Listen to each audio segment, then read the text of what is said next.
Meus queridos irmãos e irmãs, mais uma vez eu vos saúdo com a graça e a paz do Senhor Jesus. E gostaria de convidar a igreja para juntos abrirmos a nossa Bíblia na primeira carta de Paulo aos Coríntios. Nós estamos na série de mensagens expositivas na carta de Paulo aos Coríntios e estaremos começando hoje a exposição do capítulo 12. Primeira carta de Paulo aos Coríntios, capítulo 12, palavra do Senhor para o nosso coração. Nesta série de 1 Coríntios, eu estou usando a versão King James atualizada.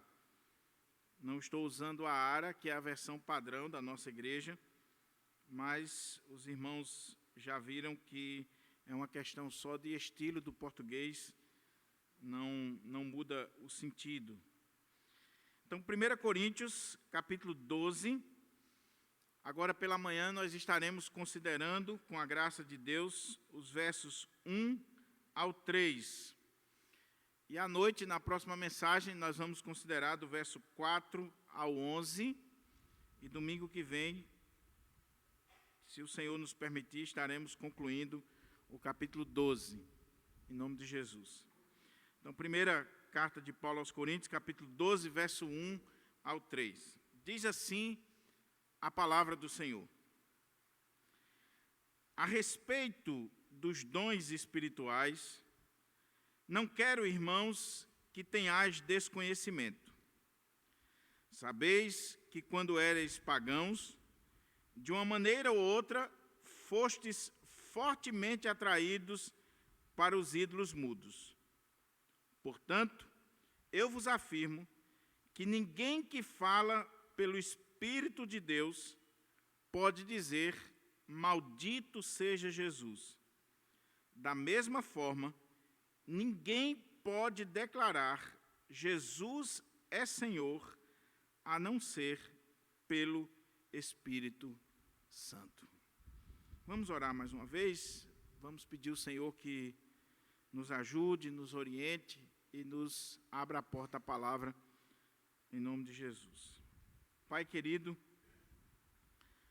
a Tua palavra foi lida e agora encontra-se aberta diante de nós para a nossa reflexão, para a instrução e edificação da Tua igreja. E o clamor do nosso coração, Senhor, o desejo da nossa alma, é que o Senhor fale conosco, que o Senhor nos abra a porta à palavra, que o Senhor nos encha do Teu Espírito Santo, para que Ele possa dar discernimento espiritual, para que Ele possa trazer luz e, sobretudo, intrepidez ao pregador para ministrar a Tua palavra. Prepara o coração de cada um de nós para a semente da Tua palavra que é lançada. É assim que eu te oro, meu Pai, suplicando que as palavras dos meus lábios e o meditar do meu coração sejam agradáveis na Tua presença, ó Senhor, rocha minha e redentor meu. Amém. Meus irmãos, o tema da nossa mensagem nesta manhã, baseado nestes 3 primeiros versos da primeira carta de Paulo aos Coríntios, capítulo 12, é identificando uma pessoa verdadeiramente espiritual. Identificando uma pessoa verdadeiramente espiritual. E eu quero começar com as palavras de Coelete, ou o pregador, o autor de Eclesiastes, que nós acreditamos e defendemos que foi Salomão, quando ele diz que não há nada novo debaixo do sol. Não existe nada novo. Já foi lá atrás, simplesmente a história, ela se repete. E por que eu estou dizendo isso? Porque quando nós pensamos em pessoas espirituais, a pergunta que devemos levantar é: como identificar uma pessoa verdadeiramente espiritual? Como é que nós identificamos uma pessoa que verdadeiramente tem o Espírito Santo e que é usada pelo Espírito Santo de Deus. E quando a gente considera a história da igreja, não só o período bíblico, mas o período pós-bíblico, dos pais da igreja, a história da igreja como um todo, nós vemos que essa pergunta ela vem sendo respondida e trabalhada, e como eu disse, não há nada novo debaixo do sol. Por exemplo, na Idade Média, como você identificava uma pessoa espiritual e que ainda hoje é o modelo de espiritualidade da Igreja Católica Apostólica Romana? Uma pessoa espiritual é alguém que vive uma espiritualidade intramuros, reclusa, que está no mosteiro, num convento, que pertence a uma comunidade religiosa, que fez votos religiosos, que está exercendo os seus carismas, e nós vemos aqui no texto, vamos meditar sobre o que significa carisma. Então, para a teologia medieval, católica, romana, uma pessoa espiritual é alguém que abriu mão de uma vida mundana para viver uma vida religiosa, sobretudo reclusa, para servir a Deus. Com o advento do movimento pentecostal, final do século XVIII, início do século XIX, essa ideia muda um pouco. Porque com o surgimento do movimento pentecostal, vindo aí dos movimentos de santidade, dos grandes avivamentos, você vai ver que uma pessoa espiritual é uma pessoa que manifesta os dons, os carismas na sua vida. Sobretudo, o dom de língua, o dom de profecia, o dom de operar milagres, os dons espetaculares. Se você ler a história do movimento pentecostal, você vai ver os fenômenos que aconteceram, por exemplo, na Rua Azusa, lá nos Estados Unidos. Você vai ver o que aconteceu com os pioneiros do movimento pentecostal, desde 1906, 1911, com o surgimento das Assembleias de Deus, e os demais movimentos pentecostais, onde os dons sempre tiveram destaque. Durante muitos anos na história da igreja, eles não se fizeram tão presentes como a partir de 1906, 1911 e de lá para cá. O movimento pentecostal é um fenômeno mundial. A maior igreja do mundo é, por exemplo, a Assembleia de Deus, que é uma igreja pentecostal que dá ênfase aos dons do Espírito Santo. Mas com o surgimento do movimento pentecostal, você tem o efeito colateral de que essa busca dessa espiritualidade voltada para os dons, ela trouxe também essa visão espetacular de que se eu estou cheio de Deus, do Espírito de Deus, eu vou realizar as coisas mais diferentes possíveis. Então, se você olha, por exemplo, a história do movimento pentecostal, tinha os encantadores de serpentes nos cultos, aqueles homens que ficavam lidando ali com serpentes, curas e tantas coisas. Talvez você esteja perguntando, mas pastor, o que isso tem a ver com o texto? Tem tudo a ver, porque como eu disse, não há nada novo debaixo do sol.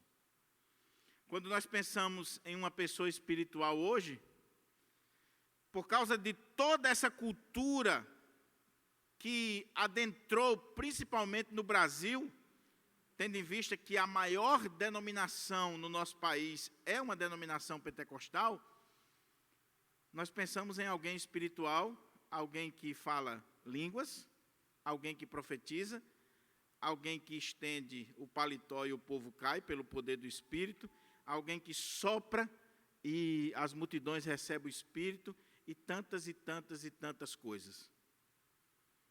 Na década de 60 ou de 60 para cá, esse movimento pentecostal ele vai ganhar força nas denominações tradicionais, inclusive na Igreja Católica, com a renovação carismática, que a princípio foi mal vista pelo clero católico tradicional, mas que aos poucos foi adentrando aos arraiais católicos e hoje, por exemplo, a Canção Nova é a maior denominação carismática do Brasil e um braço forte da Igreja Católica no nosso país. E desde quando o Papa João Paulo II reconheceu o movimento e abençoou o movimento, que ele vem ganhando força.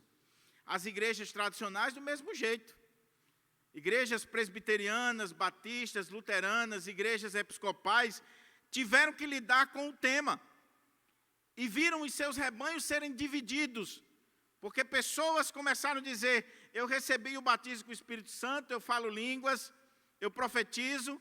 E aí as igrejas históricas diziam, não é bem assim. E a partir daí se criou a igreja presbiteriana renovada, batista renovada, igrejas que antes eram tradicionais, agora abraçaram o movimento pentecostal e toda a sua teologia, por entender que uma pessoa verdadeiramente espiritual, ela tem algo a mais. Ela tem algo a mais. Pois bem, o que isso tem a ver com o texto? O texto que nós acabamos de ler, ele faz parte de um bloco que eu tenho ressaltado por A mais B, e é importante a repetição. Toda repetição de uma ação contribui para a sua fixação. É uma lei. Então, capítulo 11, 12, 13 e 14 da carta de Paulo aos Coríntios, trata do culto, da temática do culto. É claro que Paulo vem tratando sobre culto desde o capítulo 8. Capítulo 8, 9 e 10. Só que no capítulo 8, 9 e 10, Paulo estava falando de culto no contexto pagão, dos templos pagãos. Ele está tratando daquela situação de crentes, de irmãos, que iam aos templos pagãos e comiam ali a carne sacrificada aos ídolos. E Paulo vai ser muito duro com relação a essa prática. Mas após falar dos cultos pagãos, do ambiente pagão, do templo pagão, Paulo vem, capítulo 11, 12, 13 e 14, falando sobre o ambiente de culto cristão, o culto na igreja de Corinto. E nós temos aqui nesses capítulos todo o material para que a gente possa formar a nossa teologia de culto. E por que isso é importante, meus irmãos? Porque o culto da igreja revela quem ela é, o que ela pensa, a sua teologia. Se você quer conhecer uma igreja, preste atenção no culto que ela celebra. O culto é fruto da teologia e da prática da igreja. E o que estava acontecendo ali em Corinto? Havia problemas na igreja de Corinto. Problema em Corinto não é novidade, né? Mas eles não tinham só problemas de unidade, problemas relacionais, mas eles tinham problemas no ambiente de culto. Nós já vimos no capítulo 11 que houve aquela dificuldade com as mulheres da igreja de Corinto, que por entenderem errado a mensagem do Evangelho, de que em Cristo nós somos um, as mulheres estavam exigindo direitos iguais no ambiente da igreja e estavam querendo profetizar sem o uso do véu, que naquela cultura era símbolo de autoridade, de submissão, e Paulo vai tratar disso no início do capítulo 11. Depois nós vemos, na segunda metade do capítulo 11, o problema da ceia, ricos e pobres na ceia do Senhor, e todo o problema de discriminação que existia ali. Mas a partir do 12, 13 e 14, Paulo vai tratar sobre esse problema na igreja de Corinto, que estava relacionado principalmente com o uso dos dons espirituais naquela igreja. Mormente, dom de línguas e profecia. Aquela igreja, se você olha o capítulo 1, você vai ver que Paulo diz que eles receberam todos os dons. A igreja de Corinto era uma igreja abençoada, recebeu os dons espirituais. Havia todos os dons naquela igreja, mas não estavam sabendo fazer uso adequado do dom que Deus havia dado àqueles irmãos. havia irmãos na igreja de Corinto que entendiam o seguinte, que o dom mais importante é o dom de falar línguas, porque dá evidência, porque está na frente. É profetizar, estar diante da igreja profetizando. Os dons espetaculares. E isso estava causando uma confusão no ambiente da igreja. Por quê? Porque aqueles que receberam o dom de línguas estavam dizendo, nós estamos num patamar acima. Nós somos mais espirituais do que aqueles que receberam o dom de contribuir, por exemplo. Ou o dom de serviço. Nós que recebemos esses dons da palavra, nós somos melhores do que vocês. E aí, meus irmãos, começou o problema naquela igreja. E Dr. Gordon Fee, que é um dos maiores comentaristas da carta aos Coríntios, aprove ao Senhor recolhê-lo para a glória. Há poucos dias, já velhinho, com Alzheimer, Dr. Gordon Fee, que, como eu disse, escreveu a melhor obra sobre a carta aos Coríntios, é um comentário com mais de 1000 páginas, ele diz que Paulo escreve esses capítulos para regulamentar ou para tratar especificamente sobre o mau uso que a igreja estava fazendo dos dons espirituais, principalmente da questão das línguas. Porque se você ler esses 3 capítulos, você vai ver que o dom de línguas é o único dom que Paulo vai falar nos 3 capítulos, que Paulo vai falar nas 3 listas e que Paulo vai dar destaque, inclusive colocando em último lugar na lista. Aquele dom que eles achavam que era o principal, toda vez que Paulo faz a lista dos dons, Paulo coloca como último, em último lugar. Como que dizendo assim, vocês estão dizendo que o dom de línguas é o principal? Pois deixa eu mostrar para vocês aqui. Está aqui, ó, ele é o último da lista. Mas para a gente entrar no texto, o que eu poderia dizer mais para a gente entender? Então, havia problema na igreja com relação aos dons.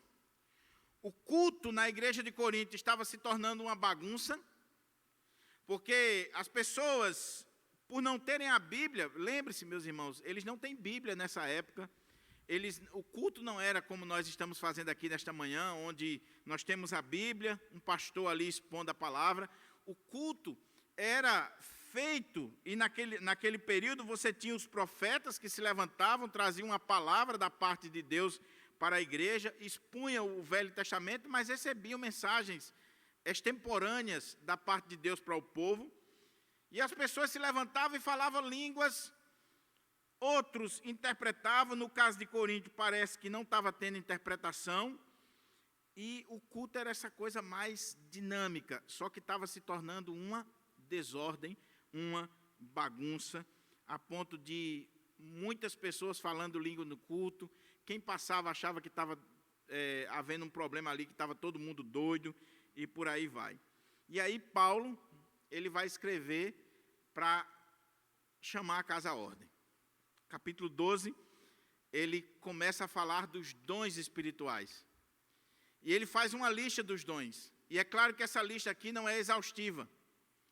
Porque você vê a lista de dons em Coríntios, você vê a lista de dons na carta aos Efésios, você vê a lista de dons na carta aos Romanos, você vê no livro de Pedro, e você vê ao longo da história da igreja que Deus sempre vai concedendo dons à sua igreja para a edificação da igreja do Senhor. Esse assunto, meus irmãos, é um assunto polêmico e divide a cristandade. Divide a igreja entre aqueles que são chamados de cessacionistas, que acreditam que os dons foram para a igreja do primeiro século e que após a passagem do primeiro século, e principalmente com o cânon das Escrituras, os dons não existem mais, não há mais necessidade dos dons espirituais. Existem aqueles cessacionistas moderados que entendem que alguns dons não são necessários hoje, foram para o primeiro século, como, por exemplo, o dom de apóstolo, o dom de profeta, o dom de operação de milagres, dom de cura, que Paulo coloca aqui no plural e ninguém sabe por quê, O dom de línguas, não havia necessidade mais do dom de línguas, então ficou lá no primeiro século. E outros que são os continuistas, que vão dizer, não, os dons são importantes, e enquanto houver a igreja do Senhor, os dons estarão sendo distribuídos pelo Senhor para a edificação da sua igreja. É claro que a discussão não é tão simples, porque alguns dons, de fato, você olha para a Escritura e você olha para a história da igreja, e você vê que no próprio período apostólico eles já vão ficando escassos. Mas existem aqueles que defendem todos os dons para os nossos dias. Mas, pastor, por que o senhor colocou o tema identificando uma pessoa espiritual, se o tema do capítulo é dom espiritual?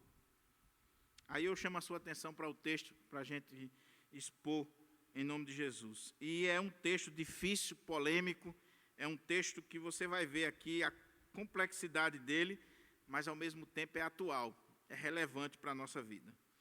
Olha como é que diz o texto, versículo 1, capítulo 12, e que deu base para o tema que eu estou falando, mas eu preciso da sua atenção para você entender por que o tema é identificando uma pessoa espiritual. Olha como é que o texto diz. Aqui na King James atualizada, diz assim: a respeito dos dons espirituais, não quero, irmãos, que tenhais desconhecimento. Na versão atualizada diz, eu não quero que vocês sejam ignorantes a respeito dos dons espirituais. Pois bem, primeira coisa que chama a atenção aqui no texto é essa expressão a respeito de, ou a respeito dos dons espirituais. A gente já viu essa expressão, que em grego é peri de, a respeito de, ou com respeito a. Nós já vimos essa expressão no capítulo 7, versículo 1, versículo 25 do capítulo 7, 1 Coríntios 8, 1, estamos vendo agora no 12 e vamos ver no 16. E quando aparece essa expressão a respeito de, os estudiosos estão de acordo de que Paulo, primeiro, está mudando o assunto, está tratando de um novo assunto. Então o assunto aqui é culto, dons, e Paulo vai falar sobre isso. Mas a segunda coisa é que quando Paulo usa essa expressão a respeito de, Paulo está respondendo um questionamento que veio da igreja de Corinto com aquela carta, com aquela comitiva que a igreja havia enviado, e que naquela carta tinha várias perguntas, vários questionamentos. Capítulo 7 sobre casamento, capítulo 8 sobre a questão da carne sacrificada aos ídolos, e agora os coríntios mandaram mais uma pergunta para Paulo. Então, por isso que Paulo está dizendo, a respeito de, ou com respeito ao que vocês perguntaram, ao que vocês questionaram, eu passo a falar sobre isso. A grande questão é, qual era a pergunta dos coríntios? Nós temos a carta de Paulo, nós não temos a carta dos coríntios. A gente precisa imaginar a pergunta a partir da resposta de Paulo. É como se você está ouvindo alguém falando no telefone e você está do lado de cá imaginando o que a pessoa do outro lado está dizendo pela resposta que está sendo dada. E aí, quando a gente olha esse versículo 1, a coisa começa a complicar. Por quê? Olha como é que diz o texto. A respeito dos dons espirituais, não quero, irmãos, que tenhais desconhecimento. Pastor, onde é que está o problema aqui? O problema é que a palavra dom, que está aqui no verso 1, ela não aparece no texto original, nos manuscritos da carta de Paulo aos Coríntios.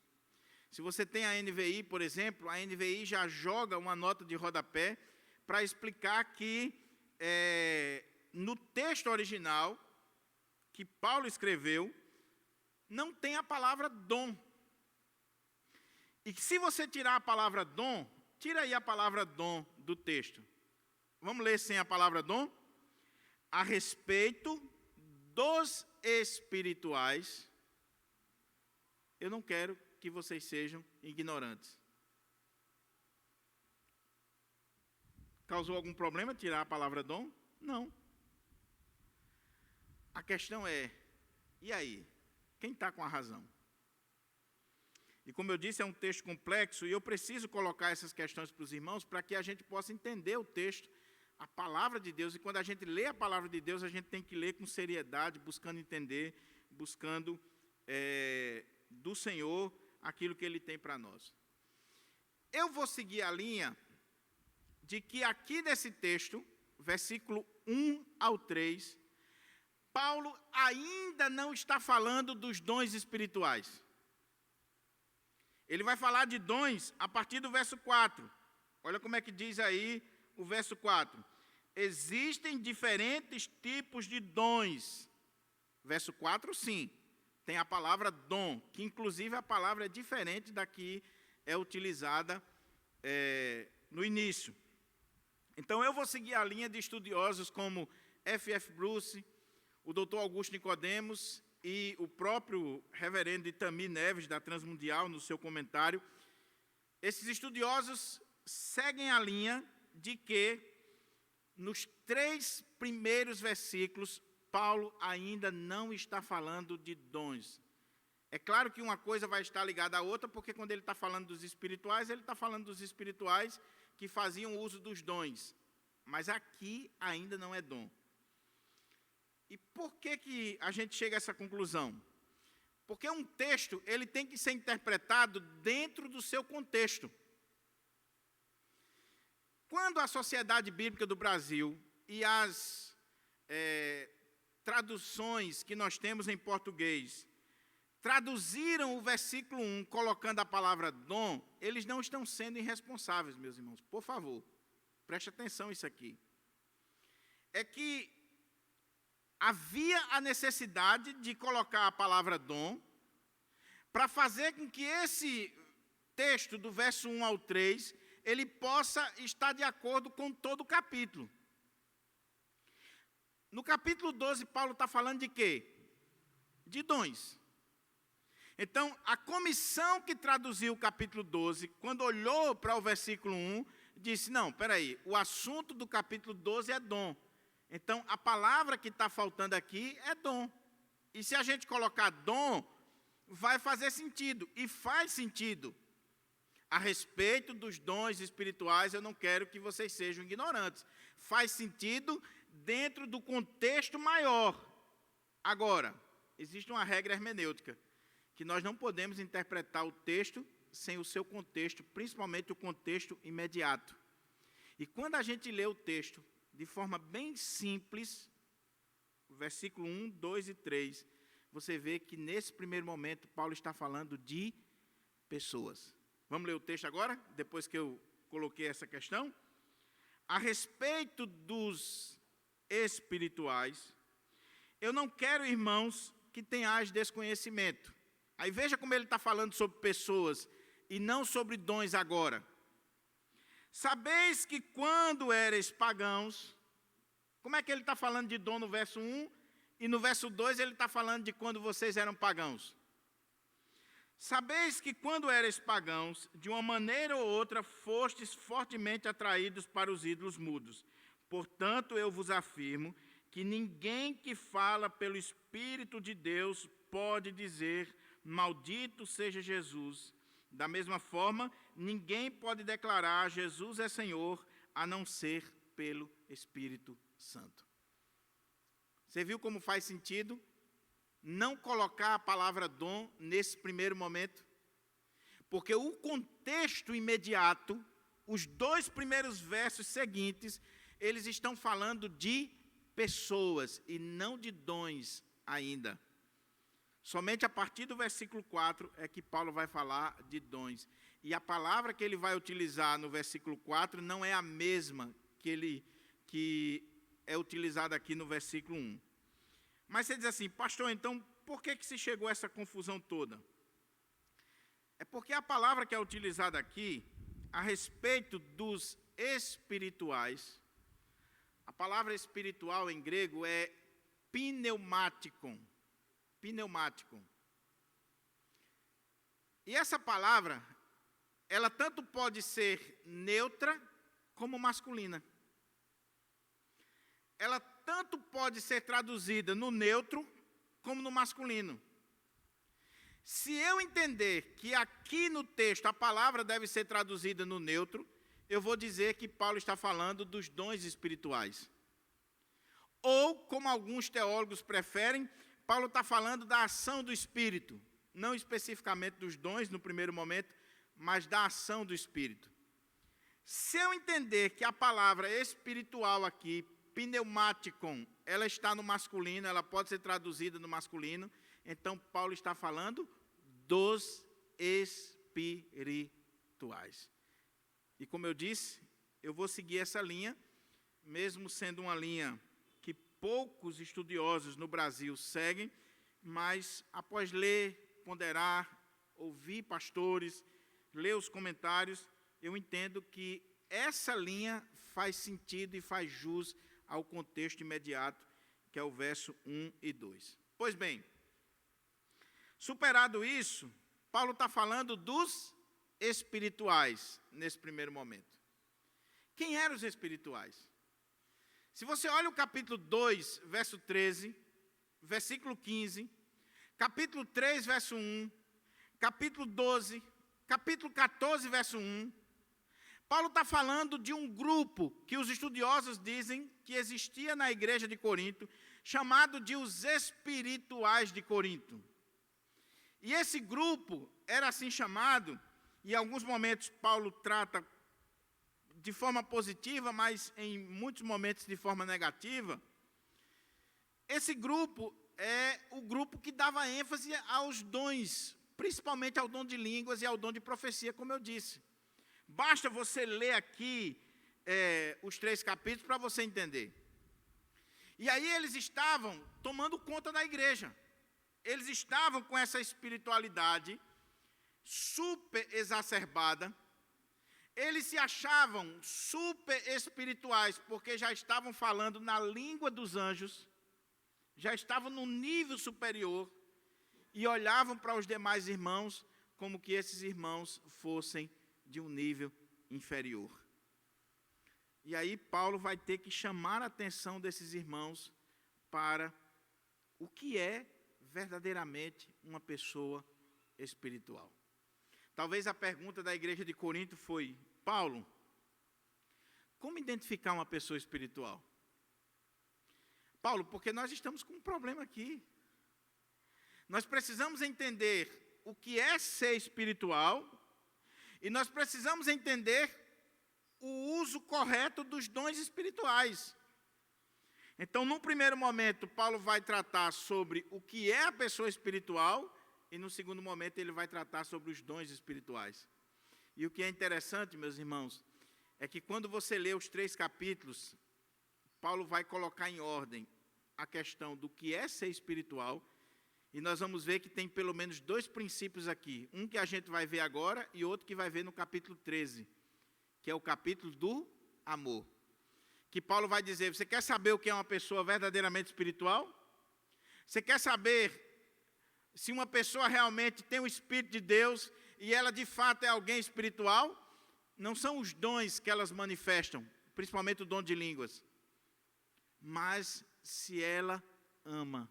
Daí o capítulo 13 está aqui, que todo mundo usa em casamento, mas não tem nada a ver com casamento. Paulo está falando de amor no contexto de culto, de dons, de liturgia, do ambiente sagrado. Aqueles irmãos estavam dizendo assim: eu sou espiritual porque eu falo língua, eu profetizo, eu realizo milagres, eu faço isso, faço aquilo. Paulo diz: não, eu vou mostrar para vocês um caminho sobremodo excelente. O amor é paciente, é sofredor e tal, e tal, e tal. O amor. De que adianta você falar língua, descer fogo do céu, sapatear na igreja, mas você não ama? Você não ama. É isso que Paulo vai tratar aqui. Mas aqui estava acontecendo uma coisa estranha, meus irmãos, extremamente estranha. E como eu disse, esse texto é polêmico, é difícil, mas quando a gente começa a entender e ter luz sobre ele, a gente vê a atualidade dele. Olha como é que diz o texto. A respeito dos espirituais, eu não quero, irmãos, que tenhais desconhecimento. Toda vez que Paulo vai puxar a orelha da igreja, ele usa o vocativo, irmãos e irmãs. Meus irmãos, minhas irmãs, é um pastor falando. Aqui não é pura e simplesmente um teólogo, é um pastor que está querendo alcançar o coração da igreja e chamar a atenção da igreja para um problema tão sério que aquela igreja está vivendo, que é não entender o que é de fato ser uma pessoa espiritual e não saber usar os dons espirituais. Então ele diz, meus irmãos, minhas irmãs, a respeito do que é ser uma pessoa espiritual, eu não quero que vocês tenham desconhecimento ou que vocês sejam ignorantes. E aqui, ao mesmo tempo que Paulo está sendo amoroso, Paulo está sendo verdadeiro, duro e até irônico. Porque a igreja de Corinto achava que era espiritual e que tinha conhecimento dos dons, tinha conhecimento do que é ser uma pessoa espiritual. Era uma igreja que nós olhamos no capítulo 8, 9 e 10, inchada de conhecimento, que se achava lá nas alturas. E aquela igreja que se achava cheia de conhecimento, Paulo chama de ignorantes. Meus irmãos, a respeito dos espirituais, eu não quero que vocês sejam ignorantes, que vocês não tenham conhecimento. Em outras palavras, Paulo está dizendo, vocês acham que sabem alguma coisa, mas vocês não estão sabendo de nada. Vocês acham que têm conhecimento sobre o que é ser espiritual e sobre os dons espirituais, mas, meus irmãos, só entre nós, vocês estão por fora. Eu não quero que vocês vivam assim sem conhecimento. E como eu disse, meus irmãos, com relação aos dons e com relação à espiritualidade, existem os cessacionistas, teólogos cessacionistas, existem os continuistas, mas talvez o pior grupo seja o grupo dos ignorantes, daqueles que não têm conhecimento, daqueles que não buscam conhecimento, daqueles que olham para a palavra de Deus, principalmente sobre um assunto tão importante, tão relevante como esse, e não busca entender, não busca saber. Se eu perguntar para você qual o seu dom, o Senhor lhe chamou para quê na igreja? Ou se eu perguntar para você, meu irmão, me defina uma pessoa espiritual, talvez a sua resposta vai ser, pastor, pessoa espiritual é irmã fulana que ora, que profetiza. Se for num ambiente pentecostal, é aquela irmã que exerce os dons espetaculares, ou aquele irmão que é fogo puro. Mostrando um desconhecimento da palavra de Deus. O que é uma igreja espiritual? Pastor, eu quero uma igreja de fogo. Eu já ouvi isso muitas vezes. Pastor, eu estou querendo uma igreja de fogo. Eu vou para a igreja, eu vou para o culto lá é animado, o povo falando línguas. É um negócio assim, um barulho santo, uma coisa extraordinária. Será que é isso que a palavra de Deus fala? Aí Paulo diz, a respeito dos espirituais, eu não quero, irmãos, que vocês sejam ignorantes. Igreja de Corinto, vocês se acham tanta coisa, mas vocês não sabem nada, absolutamente nada, ou quase nada, sobre o que é ser espiritual, sobre o que é os dons do Espírito. Aí ele usa uma coisa no verso 2, que intriga os estudiosos. Olha como é que ele diz. Sabeis que, quando erais pagãos, de uma maneira ou outra fostes fortemente atraídos para os ídolos mudos. Portanto, eu vos afirmo que ninguém que fala pelo Espírito de Deus pode dizer, maldito seja Jesus. Da mesma forma, ninguém pode declarar, Jesus é Senhor, a não ser pelo Espírito Santo. Os estudiosos quebram a cabeça com esse texto para entender o que Paulo quer dizer aqui. O que estava acontecendo naquela igreja. Alguns vão dizer que o que estava acontecendo é algo que acontece ainda hoje nas igrejas que tem esse viés mais espiritualista ou espiritualizado. Provavelmente o que estava acontecendo aqui, presbítero Marcos, Júlio e Tiago, é que alguém se levantou no meio da igreja, na hora do culto, começou a falar línguas, e na hora que estava falando línguas ou profetizando, disse: Jesus é maldito.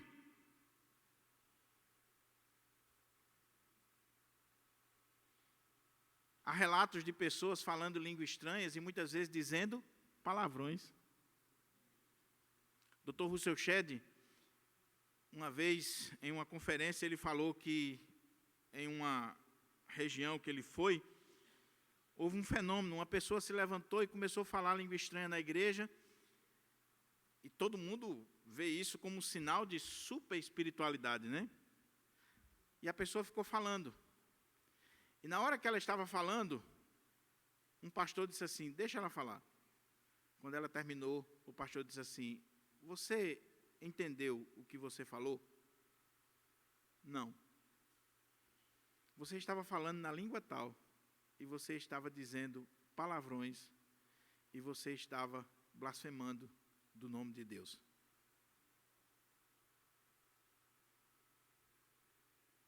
Cuidado, que êxtase, frenesi, barulho, línguas estranhas, profecias, não necessariamente significa dizer que seja o Espírito de Deus.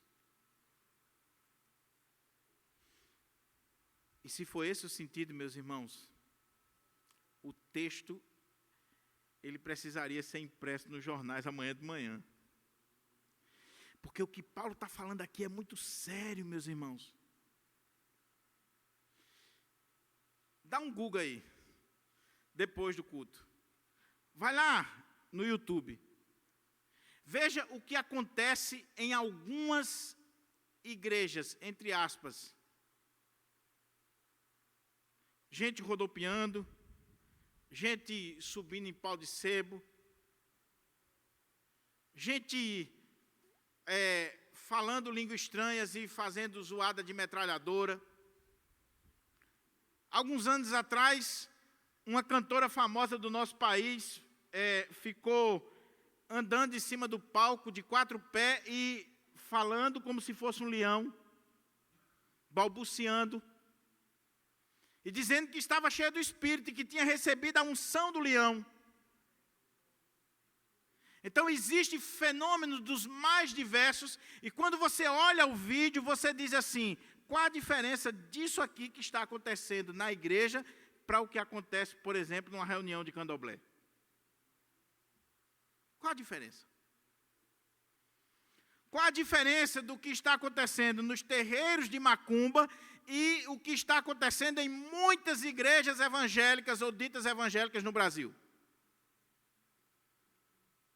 Mas porque o pastor aumentou a voz, porque falou numa língua estranha, numa língua diferente, porque está demonstrando uma espiritualidade acima da média, as pessoas, de forma crédula, ingênua, já dizem assim: é de Deus.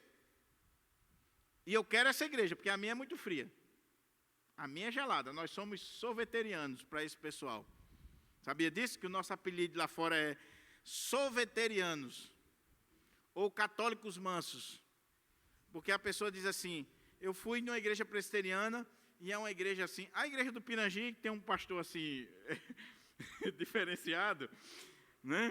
Pneumático, né? Mas tem igrejas que você vai e o cara diz assim: rapaz, eu fui na igreja, parecia uma missa. Eu quero é uma igreja mais de fogo. Paulo está dizendo para aquela igreja: meus irmãos, vamos parar um pouquinho. Vocês estão com critérios errados para identificar o que é uma pessoa espiritual. Uma pessoa espiritual não necessariamente significa dizer que ela, quando ora, ou quando fala línguas ou profetiza, ela está em êxtase, em transe. Não necessariamente. E talvez Paulo está fazendo referência aqui às religiões pagãs, ao próprio ambiente de culto pagão, porque ele vai chamar a atenção para o que eles eram, para o que eles faziam. Por que será que Paulo está chamando a atenção para o que eles faziam? Porque muitos deles trazem exatamente aquilo que eles tinham lá no paganismo, lá no mundo, nas religiões de mistério, nas religiões pagãs, e estão infiltrando dentro das igrejas do Senhor Jesus. E como eu disse, não há nada novo debaixo do céu. Já existia lá no 1º século na igreja de Corinto, existiu no 2º, 3º século com os montanistas que foram condenados pela igreja. Depois vai acontecer com os movimentos pentecostais exacerbados. Eu não estou falando aqui do pentecostalismo clássico, por favor. E no final eu vou fazer essa observação. Mas eu estou falando aqui do efeito colateral dessa busca dos dons, dessa busca do sobrenatural, dessa busca de Deus. A gente precisa ter cuidado quando a coisa começa a sair do prumo. E era provavelmente o que estava acontecendo na igreja de Corinto. Paulo, como é que a gente identifica um espiritual? Porque, Paulo, no domingo passado, no culto, um irmão se levantou e na hora que ele estava falando, ele disse, anátema Jesus. Anátema Jesus. E aí Paulo diz, vem cá, vocês se lembram quando vocês eram pagãos e que vocês eram guiados, levados, conduzidos aos ídolos mudos? Veja, o ídolo é mudo, não é nada. Os ídolos são fruto da imaginação dos homens. É pedra, é gesso, é pau. Mas lembra da discussão de Paulo nos capítulos anteriores? O que Paulo está dizendo é, o que conduz as pessoas à idolatria são demônios. E aí Paulo diz, vocês se lembram quando vocês eram conduzidos por quem?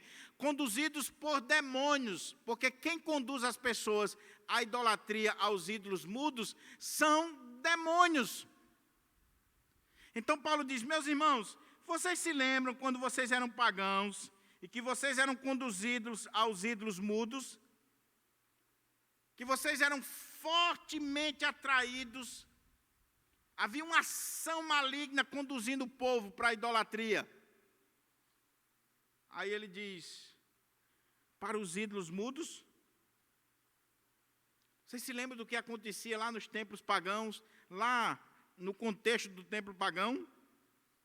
Portanto, olha a conclusão de Paulo, eu vos afirmo, você quer ver se alguém é espiritual, se alguém está falando pelo Espírito, profetizando pelo Espírito, sendo usado pelo Espírito, está de fato de acordo com a palavra de Deus, portanto eu vos afirmo que ninguém, olha a ênfase de Paulo, que fala pelo Espírito de Deus, pode dizer, maldito seja Jesus.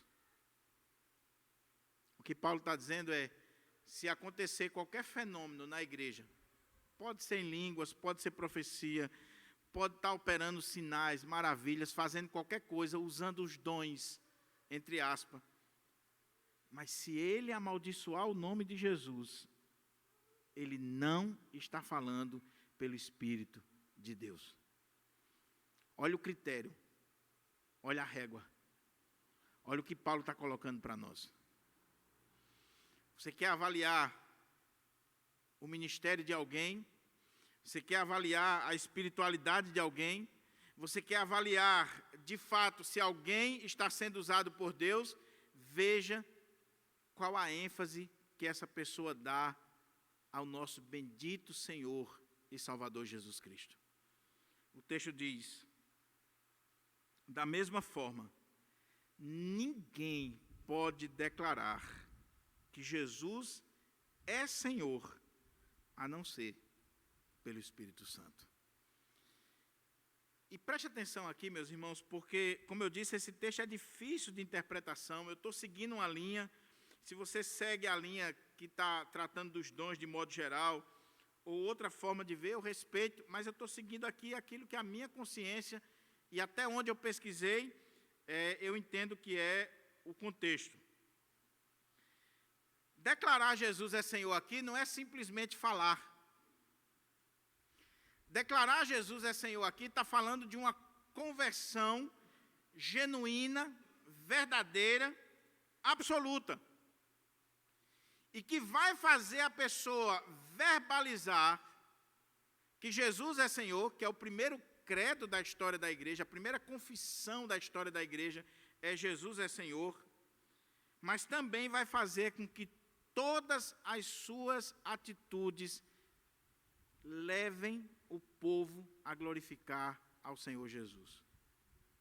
E aqui o que Paulo está dizendo é que o ministério do Espírito Santo é glorificar a Cristo, é exaltar a Cristo. Daí, Dr. R.C. Sproul e J. Packer e tantos outros teólogos diziam que o ministério do Espírito Santo é o ministério do holofote. No projeto da nossa igreja, a iluminação aí da nossa fachada é de baixo para cima, da calçada para cima. E quando a pessoa chegar de noite, ela vai ver a luz focando a fachada do templo.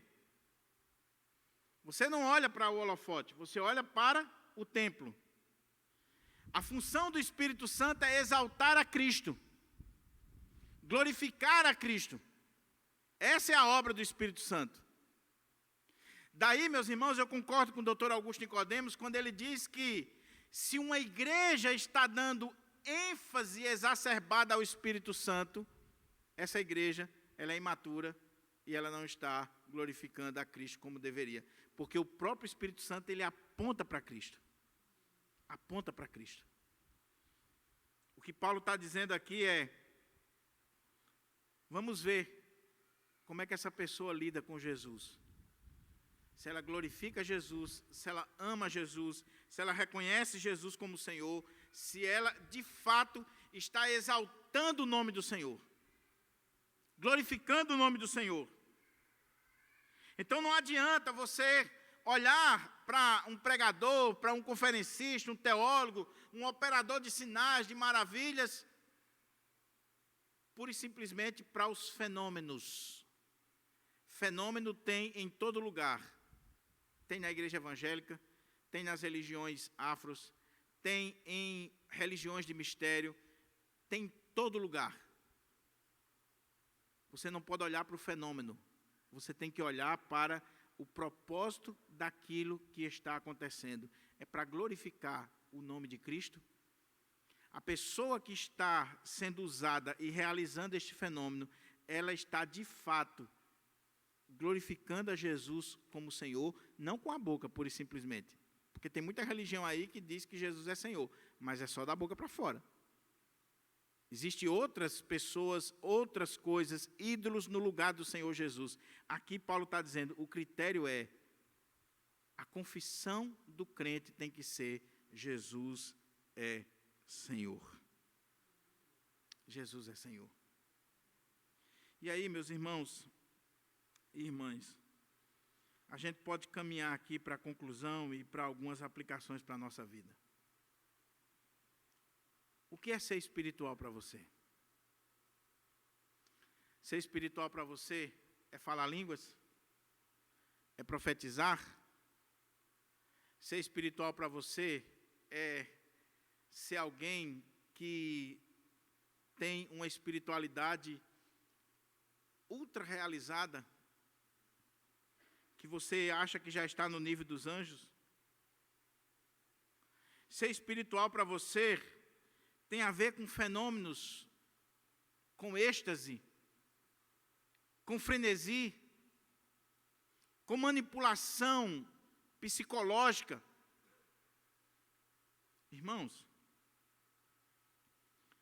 chorar não é sinônimo de espiritualidade ou que o Espírito Santo de Deus está agindo.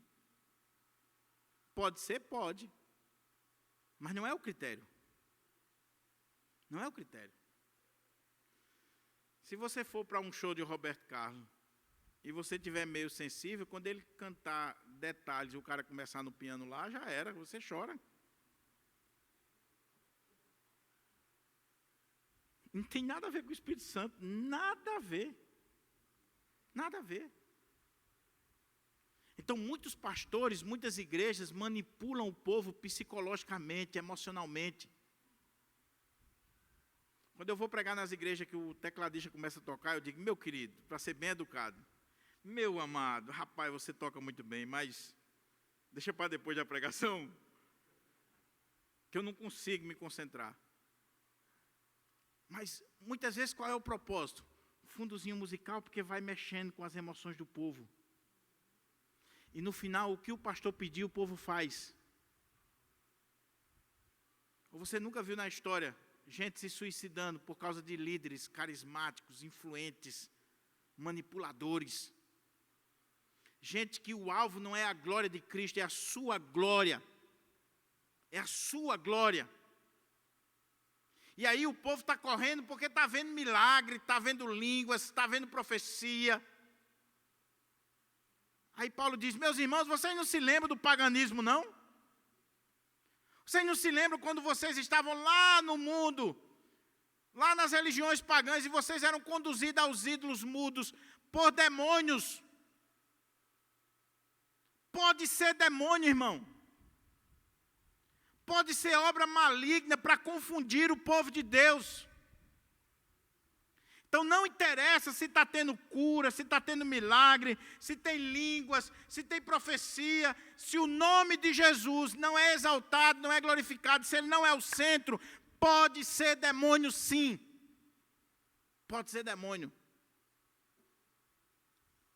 Mas multidões estão sendo atraídas, levadas.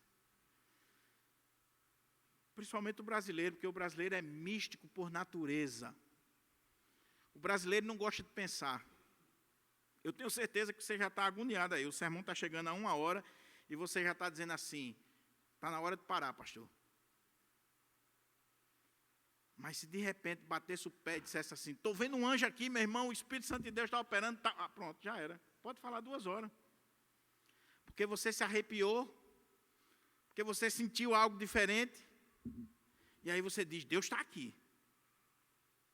Deus está aqui. O brasileiro é fruto de um sincretismo religioso. Nós somos fruto do catolicismo romano, das religiões afro. Nós somos fruto do espiritismo francês e nós somos fruto do pentecostalismo. O místico. Nós somos abertos para o espiritual. O vento entrou assim na sua casa, bateu a porta. Eita. O que está acontecendo? É um sinal. E aí, o falso profeta, o endemoniado, o diabo, sabe usar muito bem isso para nos atrair. Para nos atrair. Como eu disse, eu não estou aqui falando mal da igreja pentecostal. Ela tem a sua importância. Existem homens de Deus nas Assembleias de Deus. Existem homens de Deus no movimento pentecostal clássico. Mas eu estou falando aqui dos efeitos colaterais dessa busca exacerbada por dons. Quando a pessoa, ela vidrou-se nessa questão e ela pode ser completamente enganada. Enganada. Mas quais são as aplicações que a gente pode tirar aqui para a nossa vida, para a gente orar? Primeira aplicação. Meu querido, minha querida irmã, avalie o seu conceito de espiritualidade, ou do que é ser uma pessoa espiritual, não a partir de experiências, mas a partir da Escritura. Não são as nossas experiências que determinam aquilo que a Escritura diz, mas é a Escritura que deve determinar as nossas experiências. Então, eu não vou olhar para uma pessoa espiritual por causa disso, daquilo outro, por causa desse ou daquele movimento, daquele ou daquele fenômeno. Não, eu vou olhar e eu vou identificar se essa pessoa é espiritual ou não, de acordo com o que a palavra de Deus diz. Não a experiência. A experiência tem seu valor, particular. É para mim. A experiência que eu tenho com Deus não é a mesma que você tem. Pode ser completamente diferente. E você não pode impor a sua experiência, você não pode querer que eu abrace a sua experiência. Eu tenho que me guiar pela palavra de Deus. Então, teste todas as coisas pela palavra de Deus. Lembra do que Paulo diz na carta aos Tessalonicenses? Provai os espíritos, se provém de Deus. Prove, meu irmão. Prove. Veja se é de Deus. Veja se de fato aquilo que está sendo falado, aquilo que está sendo dito, mesmo em êxtase, se é de Deus. Porque pode ser do diabo, trazendo engano, trazendo engodo na casa do Senhor. O diabo pode usar alguém até usando a Bíblia, para tentar desviar você, afastar você dos caminhos do Senhor. Então, cuidado com a experiência. A regra não é a experiência. A regra de fé e prática do cristão é a palavra de Deus. Segunda coisa, nunca esqueça isso, meu irmão. O critério é: Jesus é Senhor da sua vida. Jesus está sendo glorificado, exaltado. Ele é o centro dessa adoração. Quando você for a uma igreja, quando você assistir um culto no YouTube, quando você ouvir um pregador, quando você ouvir alguém que está dizendo que está falando em nome de Deus, pare, avalie, veja se a ênfase da vida dele, do ministério dele, é a pessoa de Jesus Cristo. Porque ele vai estar falando pelo Espírito, se ele estiver exaltando a Cristo. Mas se ele não estiver exaltando a Cristo, ele não está falando pelo Espírito Santo. Pode a igreja ser bonita, pode ter muita gente, pode ter um ministério estrondoso, não vai estar falando pelo Espírito Santo. Porque o Espírito Santo exalta Cristo, não homens, não instituições, não fenômenos. O Espírito Santo exalta a pessoa de Cristo. É Cristo, Cristo e Cristo. A outra coisa, cuidado com essas pessoas que se intitulam espirituais. Gente que diz assim: olha, eu falo línguas, viu? Eu profetizo. E alguns dizem assim: eu tenho todos os dons. É verdade, inclusive dá mentira, seu miserável. Cuidado com alguém que traz para você essa ideia de que está mais perto de Deus do que você. Sabe aquele irmãozinho assim que ele se coloca como alguém que tem mais intimidade com Deus? Sabe o que acontece em algumas igrejas? Aqueles irmãos, aquelas irmãs ou pastores que são os gurus, que são os mestres guru das pessoas, que as pessoas não fazem absolutamente nada se não for pedir a bênção ao profeta, ao espiritual. Eu sei do que eu estou dizendo aqui. Nós já tivemos famílias aqui na nossa igreja que vieram de seitas, que para comprar o carro, comprar a casa, comprar uma roupa, sair para o trabalho, tinha que pedir a profeta, para a profeta autorizar para ela ir, porque estava debaixo da autoridade espiritual. E as pessoas se submetem porque são crédulas, são crédulas. Não, meu irmão, você não depende de homens, você depende de Deus. Respeite seu pastor, ame os irmãos da igreja, mas quem tem autoridade espiritual sobre a sua vida e que você deve dobrar os joelhos antes de sair de casa e pedir a bênção dele, é o Senhor Jesus Cristo. Peça a Ele. Peça a Ele. Seu pastor só tem algum valor a partir do momento que ele apontar Cristo para você. Mas profetas são famosos aí nas igrejas, nas casas. Eu já contei aqui, um dia levaram um profeta lá no bairro onde eu pastoreava. Chegou um profeta, e eu vou concluir com isso aqui. Profeta usado, ungido, cheio do Espírito. Estava pregando em todas as igrejas. Aí um presbítero da Assembleia de Deus levou ele na minha casa. Pastor Diogo trouxe aqui um homem de Deus para o senhor conhecer. Olha, é um homem de Deus, é fogo puro. Olha, quando ele fala um negócio assim, é extraordinário, e eu trouxe aqui para o senhor trazer ele para pregar na sua igreja, que vai ser assim um avivamento. Quando o cara foi apertar minha mão, estou vendo um carro aqui nessa garagem. É claro, era uma garagem, é para um carro. Se é uma garagem, é para um carro, não é para outra coisa, né? Não era para ser uma vaca, né? Se fosse um curral, aí está certo. Mas era uma garagem, era para um carro. Eu já deu vontade assim de dar um murro, mas fiquei quieto. E aí eu disse, meu irmão, eu queria agradecer a gentileza do irmão, mas aqui na nossa igreja só quem prega é o pastor. A gente não usa assim de expediente para trazer pessoas de fora, a menos que eu conheça muito bem, só quem prega sou eu, e eu tenho responsabilidade com o púlpito da igreja. Eu não posso aceitar, não. Que Deus abençoe o irmão, o ministério do irmão. Muito obrigado pela profecia do carro, espero que se cumpra, mas agradeço. O irmão saiu decepcionado, o presbiteriano é frio, perdeu a oportunidade de um homem de Deus falar na igreja. Vou resumir a história para você. Esse cara era um estelionatário, traficante, que estava escondido em Guarapes. Deu um calote no comércio do bairro. Nem Bíblia tinha.